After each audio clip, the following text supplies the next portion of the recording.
नमस्कार. होम मिनिस्टरमध्ये मी आदेश बांदेकर आपणा सगळ्यांचं मनापासून स्वागत करतो. आपण आहोत आता विश्व सदन IIT मेन गेट जवळ पवई या ठिकाणी आणि इथल्या सौ प्राजक्ता राघवेंद्र भालेराव या वहिनींना भेटणार आहोत. बरं, आमच्या वहिनी इतक्या विसरळू आहेत की बऱ्याचदा भांडण होतं आणि भांडण कशामुळे झालं ते भांडण सुरू असतानाच ते विसरलेले असतात. आहे की नाही गंमत? चला बोलतं करूया आजच्या या वहिनींना आणि बघूया कोण जिंकणार आजच्या भागातली पैठणी. कळलं का? म्हणून तुमचं लग्न झालं, नाही तर अजून हंड्यात असते त्या. आता कधी बघितलं होतं लग्नात? तुम्ही म्हणाल मी तर बघितलं म्हणजे असं आठवत नव्हतं. मग एकमेकांना कसं बघितलं होतं? म्हणजे प्रॉब्लेम ह्यांचा नाही तुमचा आहे असं ते म्हणताय. म्हणजे हे बोलताना तुम्ही ह्यांच्यावर आणि ह्यांच्यावर दोघांवरही तक्रार केली. मी नकळत सुनेबद्दल बोलले आणि सासूबाईंबद्दल पण बोलले.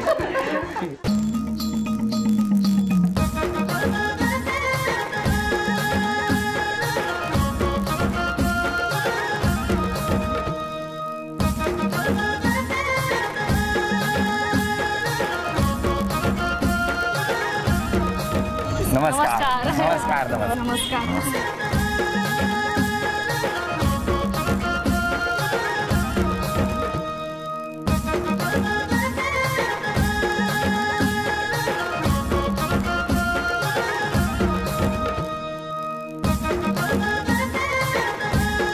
आता आधी मी.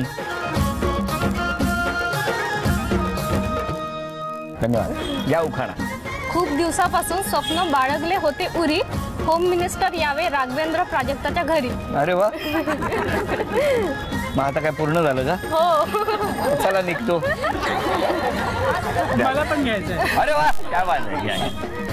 होम मिनिस्टर यावे घरी ही लग्न आधीची होती आज, धन्य केले आज तुम्ही आलीत मी प्राजक्ताचा घरास. अरे वा वा, अभिनंदन. द्या ओळख करून सगळ्यांची. मी प्राजक्ता भालेराव. नमस्कार. ही माझे मिस्टर राघवेंद्र नमस्कार. भालेराव. या सासूबाई. नमस्कार. सासरे. नमस्कार. काकू. नमस्कार. मावस सासूबाई, वहिनी, नमस्कार. मावशी, नमस्कार. बहीण आणि मैत्रीण. अरे वा वा. आणि नमस्कार बाकी सगळे. या काकू. नमस्कार. आजी. आजी हो, नमस्कार. आणि बाकी सगळे सोसायटी. नमस्कार सगळ्यांना. सुरुवात करूया गप्पा. होम मिनिस्टर आले प्राजक्ताच्या दारी, पैठणी मात्र जाणार मानसीच्याच घरी. नागपूरची संत्री, जळगावची केळी, श्रीपादरावांचं नाव घेते होम मिनिस्टरच्या वेळी. आजची पैठणी मीच जिंकणार. नमस्कार. नमस्कार. कुठे गेलं बालपण? नागपूरला. नागपूरला कुठे? नागपूरला खामला साईडला, एअरपोर्ट जवळ. एअरपोर्ट जवळ. कोण कोण तिकडे? आई, बाबा, मोठी बहीण आणि लहान भाऊ. मोठ्या बहिणीचं लग्न झालंय, लहान भाऊ आहे. बालपण एकदम छान गेलं. मस्त, एकदम मजेत. बढिया. बढिया. नागपूरचा म्हटलं शब्द आला कसा नाही? बढिया. खूप छान शब्द आहे तो ना. खरंच. मुंबईत कधी आलात? मुंबईत 1 वर्ष झालं आता. काय होतं? लग्न झालं आणि आलं. अच्छा, म्हणून आलं. मला वाटलं 1 वर्षापूर्वी काय मुंबई बघायला वगैरे. लग्न झालं आणि आलं. आलात तुम्ही. कसं जमलं ते लग्न? म्हणजे माझी मैत्रीण होती, मैत्रिणीचे भाऊ, मावस भाऊ. हे हा तिकडे हात वारे दाखवत आहेत. आता स्क्रीनवरती दिसत नाहीत नेमके हात कुठे दाखवत आहेत. बोलवा त्यांना. या. या. नमस्कार. नमस्कार. नमस्कार. बसा. काय करता आपण? मी PhD करतोय रिमोट सेन्सिंगमध्ये IIT मधून. बर. आणि मग बालपण कुठे गेलं तुमचं? भोपाळ. भोपाळमध्ये? ते बालपण सगळं भोपाळमध्ये? हो.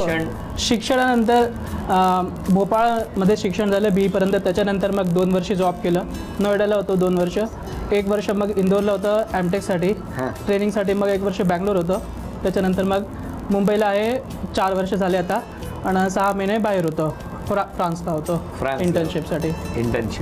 बरं. हे खूप धावपळ ना. हो, सुरू झाली ना आता. तुमच्या घरी कोण कोण? आई, बाबा आणि ताई, मोठी ताई आहे, तिचं लग्न झालं आहे, जिजाजी आहे. आणि मग तुमची भेट कशी काय? हो, हेच म्हणजे माझ्या मामाच बहिणीचं लग्न होतं. तर तिकडे माझी जितके पण कझन्स आहे म्हणजे त्यांचं लग्नाचं वय झालं होतं. मी तर शिकत होतो ना, माझं MTech संपलं होतं आणि PhD मध्ये ॲडमिशन झालं होतं. तर सुरू होतं त्यांचं लग्नाचं. मग जोडी बहिणी तिचं लग्नाचं सगळं सुरू होतं. असंच मग माझ्या लग्नाचं पण आलं की ह्याचं पण लग्न करून टाका, हा पण बाहेर राहतो आता, लग्न करून टाका. तर हां, मामाने सुचवलं होतं की म्हणजे लग्नातच असं सांगितलं होतं मामाने की हिच्याकडे सांगून की आपल्याला जमेल ही मुलगी. तर जेव्हा लग्नाची गोष्ट निघाली तेव्हा मग प्रपोजल गेलं फॉर्मली. आणखीन मग तुम्हाला अंदाज होता? नाही, बिलकुल नाही. तुम्हाला कधी कळलं? म्हणजे जेव्हा मागणी आली हे आलं तेव्हाच मला माझ्या मैत्रिणींनी सांगितलं की असं मला वाटलं हॅड ग काही सांगते का, गंमत वगैरे नको करू तू माझी. मला बिलकुल विश्वास नाही बसला, कारण मी नीट पाहिलंही नव्हतं काहीच नाही. तर मी म्हटलं नाही यार काही सांगते तू, मी तिलाच हे म्हटलं की म्हणे नाही खरंच आहे असं. मग नंतर कधी भेटले? तुम्ही भेटला कधी पहिल्यांदा? भोपाळला आले होते हे लोक. मग काय झालं? तिथे पाण्याचा प्रोग्राम सकाळपासून होतो संध्याकाळी. प्रोग्राम म्हणजे तसं एकमेकांना बघितलं होतं, पण आई बाबांनी लग्नात. तुम्ही म्हणाल मी तर नव्हतं बघितलं, म्हणजे असं आठवत नव्हतं. मग एकमेकांना कसं बघितलं होतं? पण विसरायला झालं होतं, कारण म्हणजे इतकं लक्ष नाही बिलकुल मुलाकडे, असं पाहिलं नव्हतं मी. तर मग जेव्हा भोपाळला गेलो तर तेव्हा पाहिलं, आणि माझ्या आईबाबांनी नव्हतं पाहिलं, या लोकांनी तरी मला पाहिलं होतं. माझ्या आईबाबांनी यांना म्हणजे भेटले नव्हते पर्सनली, तर मग गेलो आम्ही. तर मग भेटलो, बोललो. काय होतो दिवस आठवतोय तुम्हाला? हो आठवतोय. काय झालं? म्हणजे त्याच्या एक दिवस आधी आई आणि बाबांचं मॅरेज अॅनिव्हर्सरी होती 4 डिसेंबरला, आणि लोक 6 डिसेंबरला आले होते. आणि आम्ही तर त्या मूडमध्येच होतो ॲनिव्हर्सरीच्या. तर ताई वगैरे सगळे तिकडेच होते, त्यांची फॅमिली म्हणजे सासू सासरे, लहान मेहनतीचे फॅमिली सगळे सासू सासरे आले होते. मग दुसऱ्या दिवशी हे आले, आम्ही त्या मूडमध्येच होतो, असं काही नव्हतं. मग फक्त खाण्यापिण्याचा कार्यक्रम होता. मग ह्यांनी सांगितलं ठीक आहे. काय ठीक आहे? हो म्हणजे लग्न जमलं असं सांगितलं. डिसेंबरमध्ये जमलं आणि फेब्रुवारीला एंगेज. माझी अशी अट होती की सॅटर्डे संडे राहील तर खूप बरं. तर सॅटर्डे संडे मुहूर्त करता करता फेब्रुवारी लग्न पण संडेला. मग पुढच्या वर्षी जानेवारीत लग्न झालं. 6 जानेवारी गेल्या वर्षी. आणि मग लगेच तुम्ही मुंबईत आला? लगेच फिरायला गेलो होतो मला लगेच. पण लहानपणी कधी असं लपाछपी पकडापकडी असा खेळ खेळलात का तुम्ही? खूपदा. कधी फसगत झाली आहे त्याच्यात? हो म्हणजे एकदा झाली आहे. काय? म्हणजे अगदी 3-4 वर्षाची असेल मी, तर तेव्हा माझी बहीण ते हांडा असतो ना ज्याच्यात पाणी गरम करतात, म्हणजे पाणी ठेवतात, तर त्याच्यात ती बसली होती, अशी अलगतच बसली होती ती, पण नीट बसली होती. म्हणजे ती मी तिला म्हटलं उठ तू इथून, मला बसायचं आहे. ती उठली, मग मी बसली, आणि मी हो बसली मी, आणि मी जे फसली ती निघेच ना, अंड्यातच फसली, निघच ना. खूप खूप बाजूबाजूच्या बायका वगैरे जमा झाल्या, ओढायला लागल्या मला, इकडनं ओढ हांडा ओढ, पण काही मी निघेच ना त्याच्यातनं. मग शेवटी एका बाईने सांगितलं की साबणाचा फेस करून तुम्ही हे करा तर निघेल ती. मग तसं करून निघाली कशी वशी. कळलं का? म्हणून तुमचं लग्न झालं, नाही तर अजून हंड्यात असते त्या. काय कसा स्वभाव कसा आहे? स्वभाव मी तर त्याच्या बरोबर एकदम पॉझिटिव्ह आहे. म्हणजे तिचा स्वभाव फार छान आहे. उलट माझं चिडचिडा जास्त झालंय. कशामुळे? काय काय माहिती मला. तुम्ही काय असं केलं की ते चिडचिड झाले? नाही तिने काही नाही केलं. माझी PhD लग्न. मग लग्न झालं की चिडचिड होतो माणूस? नाही म्हणजे मला थोडी सवय सिस्टमॅटिक काम करायची. आणि तुमचं म्हणणं या सिस्टमॅटिक करत नाहीत काम? नाही मला जसं हवं तसं ती नाही करत. तिचं वेगळं सिस्टम असतं. एकदम त्यांचं खूपच जास्त सिस्टमॅटिक आहे सगळं. माझी नाही आहे इतकं सवय. काही गोष्टी होतात माझ्या हातून कदाचित, त्याच्यामुळे होतात कधी कधी. बरं मला एक मुद्दा विचारायचा आहे, कारण एक मुद्दा आमच्यापर्यंत आलेला आहे. तो विषय असा आहे की भांडण तुमचं होत असेल बऱ्याचदा, आणि भांडण सुरू असताना कुठल्या विषयावरून भांडण सुरू झालं हे विसरता म्हणे तुम्ही? नाही तसं नाही, विसरत नाही, पण भांडण झाल्यावर लगेच म्हणजे 10-15 मिनिटात विसरून जाते. म्हणजे मग हे मला अगं आपलं भांडण झालं होतं, आपल्याला आता बोलायचं वगैरे नाही थोड्या वेळ, विसरली का तू? असं आहे सगळं. एक्झॅक्टली असंच आहे. म्हणजे 90% टाइम भांडण असतं ते मीच करतो, कारण हिचं काही काम झालेलं असतं करते ते मला आवडत नाही, आणि मग मला चिडचिड होते. काम बरं झालं नाही मी आरडाओरडा करतो. पण तिला एकदम शांतपणे काही नाही, फक्त थोडे रडेले बस तितकंच. रडेले? हो थोडं रडते, थोडे अश्रू येतील. हो थोडी होत आहे. हे चिडले की डोळ्यात पाणी येतं? हा म्हणजे नाही, ह्याच्या डोळ्यात पाणी आलं की मला चिडावं लागतं, दाखवायला की काही कारण आहे रडायसाठी. हे पाण्याचं कशापासून सुरू झालं सांगू तुम्हाला? हांड्यात अडकल्यापासून. आता 8 वस्तूंपैकी 4 वस्तू यांना मिळणार का बघूया. 8 वस्तूंपैकी 4 वस्तू तुम्ही उचलायच्या. 1 रुपयाचा टॅग मिळाला पाहिजे. सगळ्यांची मदत घेऊ शकता. हा, वेळ सुरू झाली. तुम्ही दोघांनी मिळून निर्णय घ्या. 1 रुपया मिळाला पाहिजे. चला, पहिलं हेल्मेट घेतलंय. 1000 रुपये हे घ्या. अजून 3 संधी आहेत आता.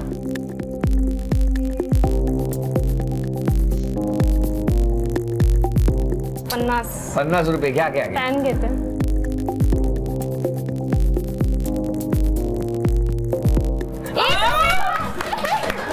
पहिलंच मी 500. 1551 रुपयाचे बक्षीस सुद्धा तुम्हाला मिळालं. नमस्कार. भरपूर आरोप करा आता, जे काही मनात आहेत ते, आणि तुम्ही यांची बाजू घ्यायची. ठीक आहे. हा, बिलकुल. पहिला आरोप कोण करणार, कोण बोलणार? सासूबाई.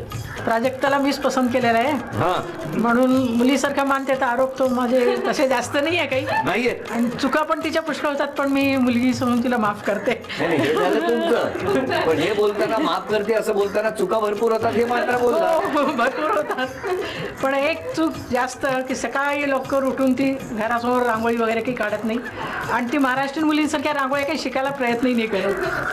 तुमचं काय म्हणणं? सुरू आहे आता सकाळी देवपूजाच्या वेळी ती थोडी छोटीशी रांगोळी काढते, आणि नंतर मोठी पण काढणार आहे. आता 1 वर्ष झालंय ना लग्नाला? हा, लग्नाच्या 5व्या वर्षी रांगोळी मोठी होती. प्रतिवर्षी ती रांगोळी मोठी होत चाललेली आहे. आणखी कोणाला काय बोल? तुमचं काय म्हणणं आहे याच्यावर? काही नाही, प्रयत्न करील मी. तसा प्रयत्न खूप केलाय. ऍक्च्युली माझी मोठी बहीण होती लहानपणी, तर तीच काढायची. मला बिलकुल इंटरफिअर नव्हती करू देत रांगोळी, त्याच्यामुळे सवय नाही राहिली रांगोळी काढायची. तीच खूप छान काढायची, तर मी काढलीच नाही. पण मग आता काढा. हो, आता काढली नक्की. आणखी कोणाला काय सांगायचं? तुम्ही बोला. हळूबाई आहे, आणि पोळ्या करता येत नाही. त्या तर मावशी आहे, तर त्यांना माहित नाही, पण लग्नाच्या आधी आल्या होत्या तिच्या घरी, तेव्हा तिला पोळे करता येत नव्हत्या, पण आता येतात. खूप छान पोळे करते, माझ्यापेक्षा जास्त छान. अतिशय विसराळू आहे.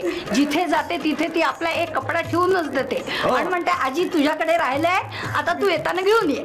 अच्छा, असं नाही म्हणत की तिथे राहू दे, मी परत येते. येण्याच्या काय हो, आहे थोडस विसरत, म्हणजे मान्य करते. बाबा. सकाळी चहा मिळून जातो, नाही मिळाला तर मी करून घेतो. सगळ्यांकरता. म्हणजे हे बोलताना तुम्ही ह्यांच्यावर आणि ह्यांच्यावर दोघांवरही तक्रार केली. मी नकळत सुनेबद्दल बोलले आणि सासूबाईंबद्दल पण बोलले. अजून कोणाला काय सांगायचं? हा, बोला. भालेराव फॅमिलीचं जेव्हा गेट टुगेदर होतं, तेव्हा जावयांच्या बाजूनीही जाते, आणि भालेरावांना बाजूला सोडून ती त्यांच्या ग्रुपमध्ये मिक्स होऊन त्यांना भारी करते. काय हो, तुमचं काय म्हणणं आहे? नाही, ते लोक जास्त मिक्सअप करून घेतात मला, म्हणजे आपल्या टीममध्ये घेऊन घेतात. बाकीचे घेत नाही? नाही, म्हणजे ते आले की जास्त घेऊन घेतात आमच्या साईडने कर म्हणून. बर बर बर. अजून कोणाला काय सांग? बोला. गेली 5 वर्ष मुंबईत राहते, आणि ही आता गेली 1च वर्ष मुंबईत आली, पण कॉन्टॅक्ट खूप जास्त चांगला ठेवत नाही. एवढा एक काय हो, तसा ठेवायचा प्रयत्न करते, त्यामुळे विसरते ती. कॉन्टॅक्ट ठेवायचा प्रयत्न करते सगळ्यांशी, पण आता वेळेनुसार जॉब करते, तर बाकी ऍक्च्युली मी सपोर्ट करतो हिला, कारण ताई आमच्याकडे बहिणी आमच्याकडे फक्त 2दा आली आहे, आणि दुसऱ्यांदा आज, पण आम्ही त्यांच्याकडे 3-4दा जाऊन चुकलो. म्हणजे प्रॉब्लेम ह्यांचा नाही, तुमचा आहे असं ते म्हणताय. बरं, आता यांच्यासोबत चांगलं काय आहे ते सांगा ना. लागवी आहे. लागवी आहे, आजीने सांगितलं. अरे बापरे. बोला. हसरी आहे, नेहमी शांत राहते. चुका केल्या तरी तिला रागवायची इच्छा होत नाही, शांत राहते. आणखीन म्हणते आई तुम्ही काम नका करू, मी करून घेईल. हा, आणि शेवटी चहा सासऱ्यांना करा. हो, चहा सासऱ्यांनाच करावं लागतं सकाळचा. बरोबर आहे. तुमचं काय म्हणते? बोला. चांगलं स्वभाव, खूप साधा आणि सरळ स्वभाव आहे. साधा आणि सरळ स्वभाव. अजून बोला. खूप फ्रँक आहे, पण एकदम फटे मारत राहते, मध्ये मध्ये अशीच करत राहते. सगळं बोलून झालं. तर आता या सगळ्या आरोपांवर, कौतुकावर तुम्हाला बोला तुम्ही. पूर्ण फॅमिली अगदी कोऑपरेटिव्ह आहे. ते जाता येता कधी सारखी चौकशा करत असतात, म्हणजे चांगल्या आहेच. आणि आता यानंतर तुमचं काय म्हणणं आहे? अजून काही कुटुंबाबद्दल? तुमच्या कुटुंब तर खूप छान आहे, एकदम बढिया. बढिया. बढिया. मला खूप नशीबवान आहे मी. बोलू का? खूप नशीबवान आहे. इतके छान सासू सासरे सगळेच बाकी पण नातेवाईक खूप छान मिळाले. आई बाबा पण खूप सपोर्टिव्ह आहे प्रत्येक गोष्टीत आणि खूपच नशीबवान आहे. लकी मानते स्वतःला. मला पण वाटतं की मी खूप लकी आहे. कारण म्हणजे सगळ्यात जास्त टेन्शन हेच होतं की लग्नानंतर राहायचं कुठे आहे. तर देवाच्या कृपेने आमच्या गुरुमहाराजांच्या कृपेने आणखीन काकूंचं म्हणजे त्यांचं पण कौतुकास्पद होतं. तर त्यामुळे ही पण लकीच आहे की लग्नाच्या आधीच आम्हाला घर मिळालं होतं की हां हे घर राहायचं आहे. त्याच्यानंतर मग PhDमध्ये पण काम छान सुरू आहे. आणि लग्नानंतर एक पेपरमध्ये अवॉर्ड पण मिळालं आहे. ते पण सगळं लग्नानंतरच. हां लग्नानंतर गोल्ड मेडल मिळालं. अभिनंदन. वा वा. आणि तर म्हणून मी खूप लकी आहे. लकी आहे. अभिनंदन. अशा लकी परिवाराला कुटुंबाला आमच्या वहिनींना झी मराठीकडून हातांमणी अभिनंदन. नाव आहे प्रतिभा देव. या इकडे. नाव सांगा. श्रुती देव. श्रुती देव. या प्रतिभा देव आहेत. या कोण? मग तुम्ही यायचं. या इकडे. टाळ्या वाजवा यांच्यासाठी. सासूबाईंची चिठ्ठी आली पण सुनबाई पटकन पुढे आल्या. बरं तुमचं बालपण कुठलं? माझं पण अकोल्याजवळ. अकोल्याजवळ. आणि किती वर्ष झाली मुंबईत राहता तुम्ही? आम्ही 3 वर्ष झाली. 3 वर्ष. कुठे राहता? गोरेगाव ईस्ट. गोरेगाव ईस्ट. आज तुमचं नाव येईल असं वाटलं होतं का? नाही. नाही ना. बरं आता तुमच्या घरातलं तुमच्याबरोबर कोण कोण आहे इथे? मी आहे, माझे मिस्टर. कुठे आहेत मिस्टर? मिस्टर वरती आहेत. घरात आहेत. बरं सुनबाई आहे ना? हो. या सुनबाई बाजूला उभ्या राहा. बरं यापूर्वी कधी खेळला होता तुम्ही? नाही ना. म्हणून आज खेळायचं. चला बघूया आता सासूबाई कशा खेळतात या खेळामध्ये. आपण टाळ्या वाजवून शुभेच्छा देऊयात. दोघींनाही 10-10 संधी आणि समोर आहेत त्या कुंड्या. इथून चेंडू टाकायचा आणि चेंडू टाकल्यानंतर तो टप्पा पडून त्या समोर असलेल्या कुंडीमध्ये थांबला पाहिजे. सगळ्यात वरची जी छोटी कुंडी आहे त्याला 3 गुण.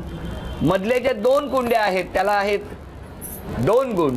आणि सगळ्यात खाली ज्या 3 कुंड्या आहेत त्यामध्ये जर जाऊन चेंडू थांबला तर 1 गुण.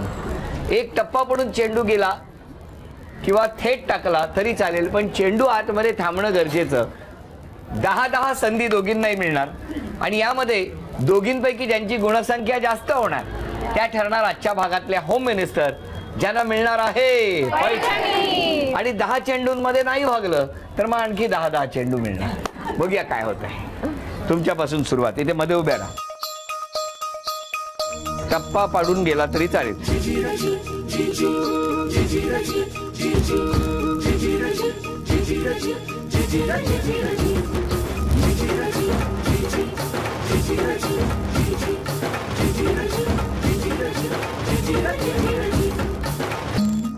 एक 3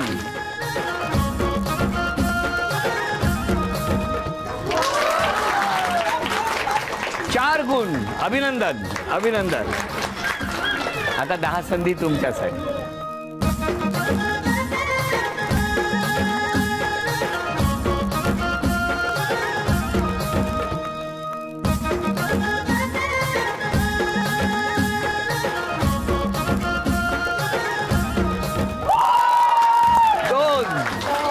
दोन.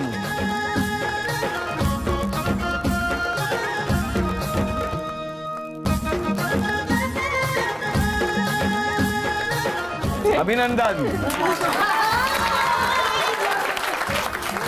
झी मराठीकडून हे भेटवस्तू तुमच्यासाठी. अभिनंदन. ही सुनबाई तुमच्यासाठी. उपविजेत्या ठरल्या भालेराव वहिनी, त्यांना झी मराठीकडून हे चांदीचं नाणं. अभिनंदन. गेले काही भाग आपण अनुभवतो आहोत की सासूबाई म्हणजे आजींच्या वयोगटाच्या सगळ्या जणी येत आहेत. सुनबाई हिरिरीने भाग घेत असतात. त्यांच्या घरी जातो, कौतुक होतं, सगळं काही होतं. शेवटच्या क्षणी चिठ्ठीतून गेल्या काही भागात जे अनुभवलं ते सांगतोय. आजी येतात आणि मग असं वाटतं कसं जमणार यांना. आणि शेवटच्या क्षणी त्यात बरं जमवतायत. आणि आजच्याही भागात तसंच झालं. देव आजी आजच्या या भागामध्ये होम मिनिस्टर ठरल्या. कधी खेळल्या होत्या असं विचारलं तर त्या म्हणाल्या काही आठवत नाही, पण खेळण्या मात्र एकदम उत्तम. आणि आजच्या भागात होम मिनिस्टर ठरल्या देवाई. त्यांना तथास्तु पुणे यांच्याकडून ही पैठणी. तुम्ही आला असता तर गेली असती. अभिनंदन. जरा हसा. अभिनंदन. नमस्कार.